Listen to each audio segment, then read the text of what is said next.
কুল্লা ইয়া নারু কুনি বারদা ওয়া সালামুন আলা ইব্রাহিম ইয়া হাইয়ুল কাইয়ুম ইয়া কুদ্দুসুল সিরুল আজিজ ইয়া গাউসুল আজম গাউসে পাক বালেন্দা রাব্বিহিম ইয়া জাকুন ইয়া জান শরীফ শাহ সিবি সৈয়দ বাবা শাফি শাহ শরীফ জাহাঙ্গীর, আমাকে সাহায্য করুন, আমাকে সাহায্য করুন, আমাকে সাহায্য করুন।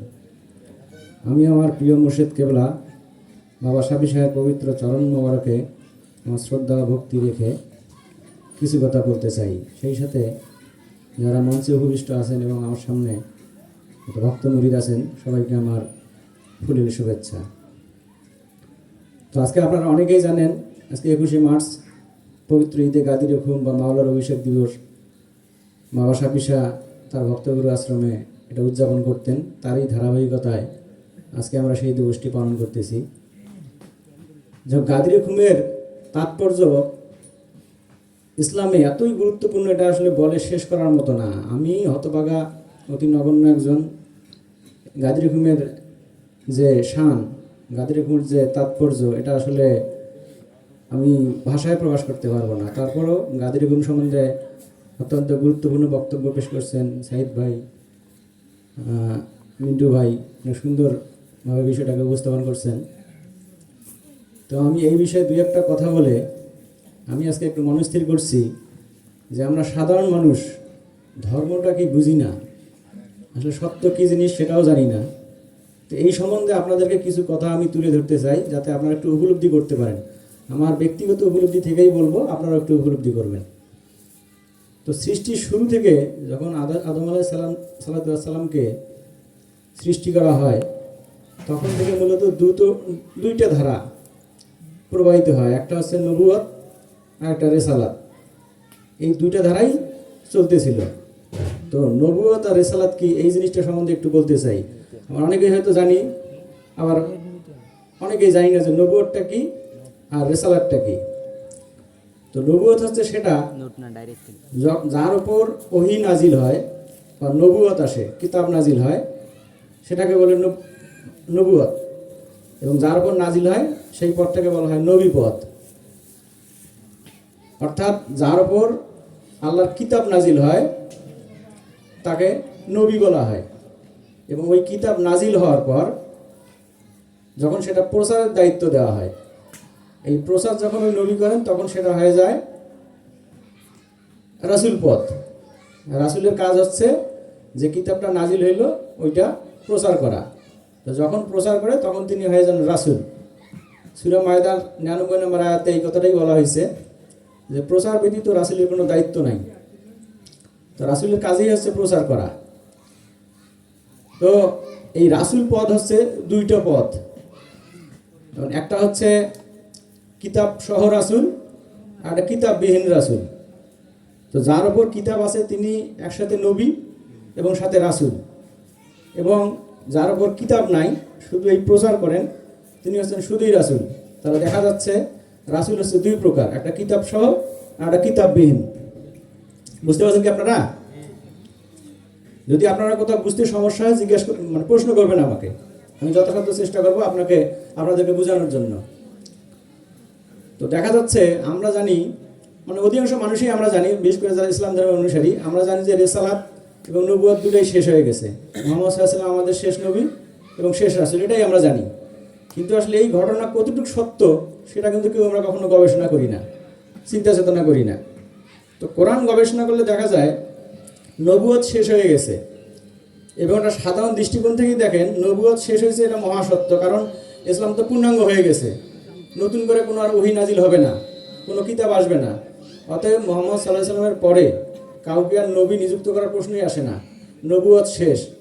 এখন ঘটনা হচ্ছে এই মুহাম্মদ সাল্লাল্লাহু আলাইহি ওয়াসাল্লামের উপর যে কিতাবটা আসলো, পবিত্র কোরআনুল মাজিদ যে আসলো, এটা তো প্রচারের ভার তো শেষ হয় নাই। প্রচার কি বন্ধ হয়ে গেছে? তো প্রচার যদি চালু থাকে তাহলে রেসালাত কেমনে শেষ হয়ে যায়? এটা প্রচার চলছেই, তাহলে যে প্রচার করতেছে রাসূল তাহলে অবশ্যই আছে, কারণ রাসূল ছাড়া এটা প্রচার করবে কে? সাধারণ দৃষ্টিকোণ থেকে এটাও বোঝা যায় যে রেসালাত যেহেতু চলমান আছে, রেসালাতকে কোথাও খাতামান রাসূলই বলা হয় নাই, খাতামান নবী বলা আছে, কিন্তু খাতামান রাসূলই কোথাও বলা হয়নি। তো রেসালাত যেহেতু চালু আছে, তার মানে রাসূলও আছেন। রাসূলের ধারা বন্ধ হয়নি। তো এই গাদিরে ঘুমে এই রিসালাতের যে ধারাটা, এটাকে প্রতিষ্ঠিত করার জন্যই মূলত গাদিরে ঘুমের যে ইতিহাস আমরা পাই। এই রিসালাতকে প্রতিষ্ঠিত করার জন্যই গাদিরে ঘুমের ঘটনা। তো হযরত মুহাম্মদ সাল্লাল্লাহু আলাইহি সাল্লাম তার উপর যে কিতাব অর্পিত হয়েছে সেটা তিনি নিজে প্রচার করছেন, এবং তিনি যখন চলে যাবেন, কারণ জাহেরি জিন্দেগিতে একটা মানুষ সারা জীবন থাকবে না, ঠিক আছে, এটা শরীয়তের বিধান, এটা লঙ্ঘন হবে না। তো উনি যখন চলে যাবেন, চলে যাওয়ার পর তার যে প্রচারের দায়িত্বটা, এটা একজনের উপর ন্যস্ত করে যাবেন, স্থলাভিষিক্ত করে যাবেন। সেই ইঙ্গিতটাই সূরা ইমরানের 81 নম্বর আয়াতেও দেওয়া হয়েছে, এবং সূরা মায়েদার 67 নম্বর আয়াতেও এই কথাটা বলা হয়েছে। বুঝতে পারছেন কি বিষয়টা? তো এখন কথা হচ্ছে, আমি আসলে যে বিষয়টাতে নিয়ে আলোচনা করতে যাচ্ছি, মূল যে বিষয়টা, জাস্ট আমি গাদির হুকুম সম্বন্ধে একটু হালকা টাচ দিলাম, এই সম্বন্ধে কথা বললে সারা রাতও শেষ হবে না। তো যে বিষয়টা আলোচনা করতেছি সেটা হচ্ছে যে আমরা জানবো যে আসলে মুসলমান কাকে বলে, এবং এই মুসলমান কি জিনিস, ইসলাম কি জিনিস, এইটা একটু জানা দরকার। কি বলেন, আপনারা জানবেন? যদি আপনারা জানতে চান তাহলে এই বিষয়ে আমি কিছু বলতে চাই, কারণ আমার ভিতর থেকে একটা তাগিদ, আসলে এই বিষয়টা মানুষকে জানানো দরকার। আমরা প্রত্যেককেই জানি আল্লাহর মনোনীত ধর্ম হচ্ছে ইসলাম। এখন এই ইসলাম ধর্মের মানেটা কি? আমরা যেহেতু বাংলা ভাষাভাষী মানুষ, তো বাংলা দিয়ে বললেই সুবিধা হয়, তাই নাকি? তো এই ইসলাম মানে আমরা জানি শান্তি, ঠিক আছে, এটাও ঠিক আছে, কিন্তু এর মূলেও কথা আছে, মূল কথা আছে। এই ইসলাম মানে আপনারা ঘেটে দেখবেন, যাচাই বাছাই করে দেখবেন, ইসলামের প্রকৃত শব্দ হচ্ছে আত্মসমর্পণ করা। আর যে আত্মসমর্পণ করেছে তাকে আত্মসমর্পণকারী বলা হয়, অর্থাৎ আমরা যেটাকে আরবিতে বলি মুসলমান। মুসলমান শব্দের খাঁটি বাংলা শব্দ হচ্ছে আত্মসমর্পণকারী। এখন প্রশ্ন হলো, আপনি আমি যে নিজেকে মুসলমান দাবি করতেছি, তো আসলে আপনাকে কি দেওয়া হয়েছে? আপনি কি আত্মসমর্পণ করলেন? এটা কেউ একটু বলবেন আমাকে, যে আসলে আপনি কি আত্মসমর্পণ করছেন, আপনাকে কি দেওয়া হয়েছে? যাও, এই আত্মসমর্পণ যে করবেন সেটা কার নিকট? অবশ্যই আল্লাহর নিকট, এক সৃষ্টিকর্তার নিকট। এখন এই আত্মসমর্পণ কিভাবে করবেন? হয়তো অনেকে এখন বলবেন যে না, হ্যাঁ আমি আত্মসমর্পণ করছি, মুখে মুখে বলতে পারবেন, কিন্তু বুকে হাত দিয়ে বলেন তো, আপনি যে আত্মসমর্পণ করেই থাকেন, তাহলে আপনি নিজের ইচ্ছায় চলতেছেন না? তো আপনি যদি নিজের ইচ্ছায় চলেন, তাহলে আত্মসমর্পণ কেমনে হইল? যে ব্যক্তি যত নিজের ইচ্ছায় চলে সে তত বড় অমুসলিম, আর যে প্রভুর ইচ্ছায় চলে সে মুসলিম। তা আপনি আমি যেহেতু সরাসরি প্রভুর সঙ্গে কানেক্ট হচ্ছি না, পুরো আমাদের সঙ্গে এসে কথা বলতেছেন না, তাহলে আপনি কিভাবে বুঝবেন যে আমি প্রভুর ইচ্ছায় চলছি? আপনি এটা খারাপ কাজ করলে তো আল্লাহ এসে আপনাকে নিষেধ দিবে না যে এটা করিও না, ওটা করিও না, কখনোই বলবে না। তাহলে এখন এই প্রক্রিয়াটা কি? আমি মুসলমানটা হব কেমনে? তো একটু কোরআনের দিকে যাই, যে আসলে কোরআনে কাকে মুসলমান বলতেছে। সূরা ইমরানের 102 নম্বর আয়াত ঘাটলে দেখা যায়, এখানে বলতেছে, মানে আমানুদেরকে সাবধান করা হচ্ছে, আমানুদেরকে উপদেশ দেওয়া হচ্ছে, হে বিশ্বাসীরা, তোমরা অবশ্যই মুসলমান না হয়ে মৃত্যুবরণ করিও না। এখন এই আমানু কাকে বলে এটাও একটু জানা দরকার।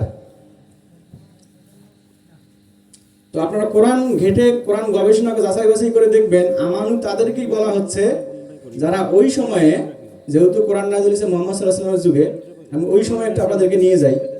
ওই সময়ে যারা নবীর হাতে বায়াত গ্রহণ করছে, নিজের জান মাল সবকিছু নবীর কাছে আত্মসমর্পণ করছে, আল্লাহ বিশ্বাস করছে, কিতাব বিশ্বাস করছে, নবী রাসূল বিশ্বাস করছে, আখিরাত বিশ্বাস করছে, কিয়ামত বিশ্বাস করছে, তাকদীর বিশ্বাস করছে, করে যারা নবীর হাতে কালেমা পড়ে ইসলাম গ্রহণ করছে, তাদেরকে বলা হচ্ছে আমানু।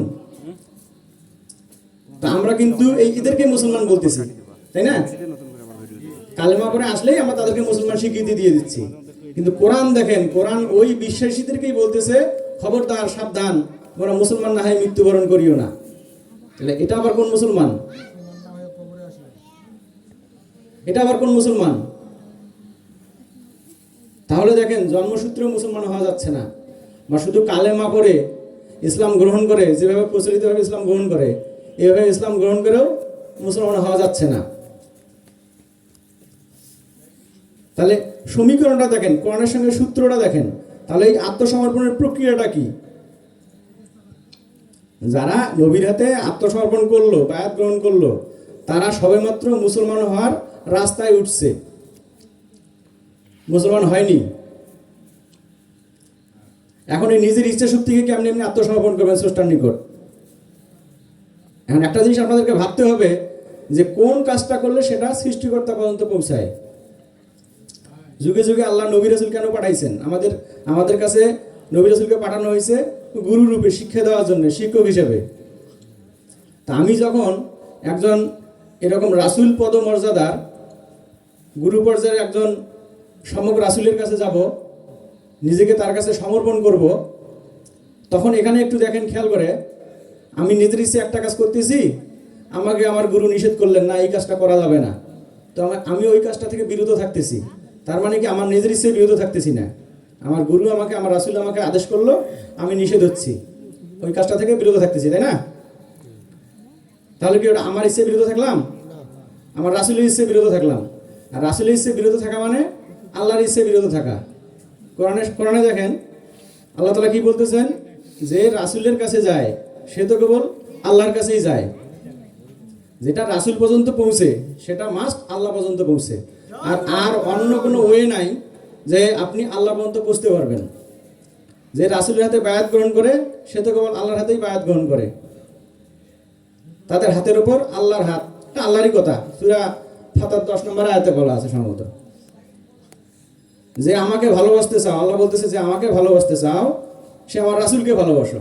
রাসূলকে ভালোবাসা আল্লাহকে ভালোবাসা হচ্ছে। আবার কি বলছে, যারা আমার আনুগত্য করতে চাও তারা রাসূলের আনুগত্য করো। রাসূলের আনুগত্য করলে ওই আনুগত্য আল্লাহ পর্যন্ত যায়। রাসূলের অনুসরণ করলে ওই অনুসরণ আল্লাহ পর্যন্ত যায়। আর কোরআনে কিন্তু কথা বলা হয় নাই যে মাওলানা, মুফতি, আলেম, ওলামা, ইমাম, ঠিক আছে, এদের আনুগত্য করলে, বা পীর মাশায়েখ যারা আছে এদের আনুগত্য করলে ওই আনুগত্য আল্লাহ পর্যন্ত পৌঁছে, এটা কোরআনে কথা বলা নাই। বলা আছে রাসূলের আনুগত্য করলে, রাসূলের হাতে বায়াত গ্রহণ করলে ওইটা আল্লাহ পর্যন্ত পৌঁছে। তাহলে দেখেন আপনার এই যে এই ইচ্ছা শক্তিকে, আপনাকে যে স্বাধীন ইচ্ছা শক্তি দেওয়া হয়েছে, এটাকে আল্লাহর নিকট সমর্পণ করতে গেলে রাসূলের কাছে যাওয়া মাস্ট, আর কোনো ওয়ে নাই। তো এই জন্যেই এখন একটা জিনিস দেখেন, যদি রিসালাত শেষ হয়ে যায়, যদি রাসূল ব্যবস্থা শেষ হয়ে যায়, তাহলে আপনি কার কাছে যাবেন? মুহাম্মদ সাল্লাল্লাহু আলাইহি ওয়াসাল্লাম যদি আপনার রাসূল হয়ে থাকে, তো উনি তো উপাদ নিছেন, ওনার কাছে গিয়ে আপনি বায়াত গ্রহণ করতে পারতেছেন না, বা ওনার সঙ্গে আপনার সরাসরি কানেক্ট হচ্ছে না, কথা বলতে পারতেছেন না, তাই না? তাহলে যারা নবীর সময়ে যে সাহাবীরা মুহাম্মদ সাল্লাল্লাহু আলাইহি ওয়াসাল্লামকে পেয়েছেন, তো তাদের জন্য একটা সুবিধা হয়েছে সরাসরি তার আদেশ নিষেধ মান্য করার জন্য, তাই না? কিন্তু এখনকার মানুষের কি অবস্থা?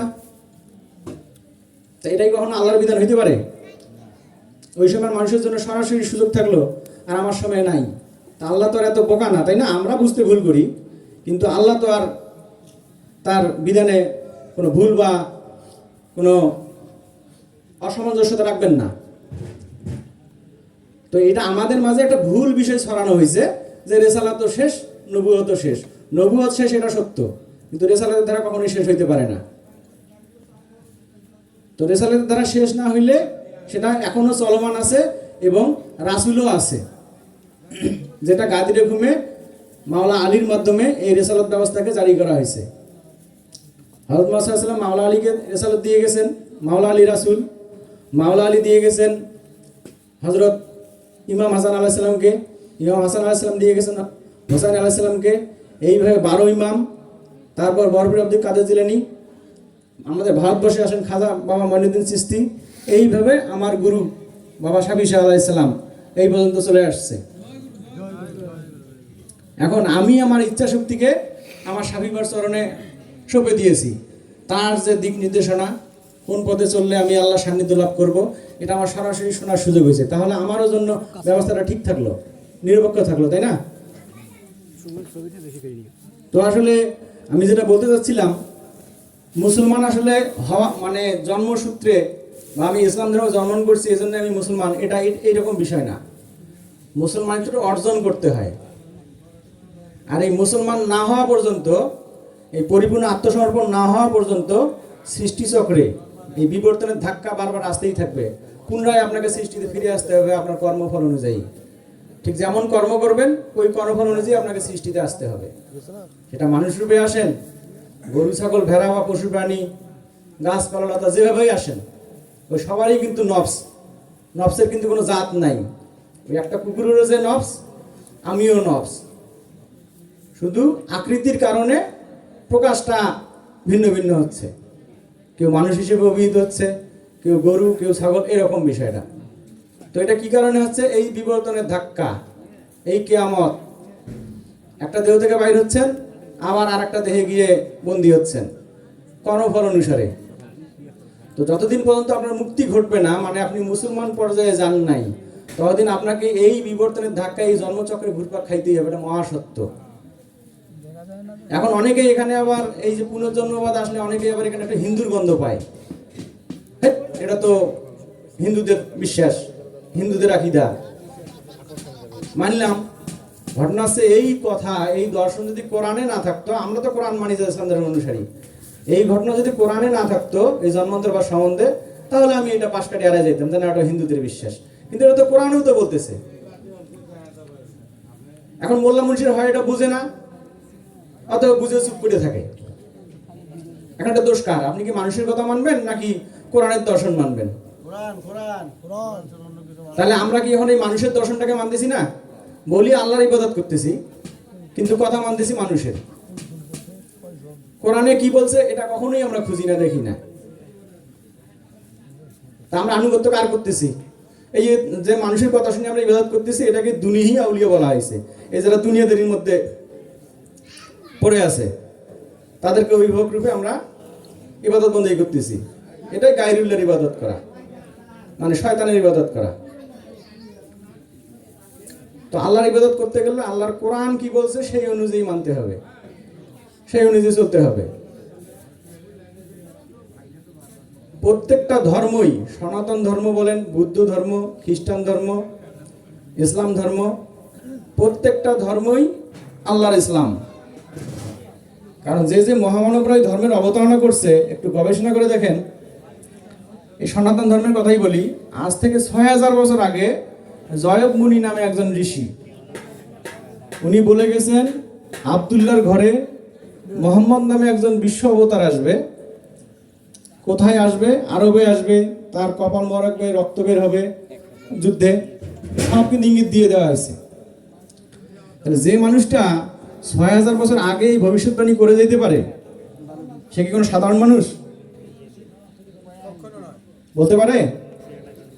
তাহলে অবশ্যই তার সঙ্গে আল্লাহর কানেক্ট আছে, সৃষ্টিকর্তার। তাহলে উনি আল্লাহর রাসূল না? এই কথা কিন্তু অনেকেই বলে, হ্যাঁ এরকম বলে গেছে, কিন্তু তাকে রাসূল মানতে সমস্যা। আবার একটা জিনিস দেখেন, আল্লাহ বলছে প্রত্যেক সম্প্রদায়, প্রত্যেক জাতি, প্রত্যেক কওমের, প্রত্যেক জনপদে সহভাষাভাষী রাসূল পাঠাইছে। এখন ঘটনা হলো, এই যে ভারতবর্ষটা আমাদের, এটা একটা জনপদ না? এই সম্প্রদায় ছিল হিন্দু অধ্যুষিত এলাকা, এটা একটা জাতি। তো এখানে আল্লাহ কোন রাসূল পাঠাইছে? এটা একটা প্রশ্ন থাকে না?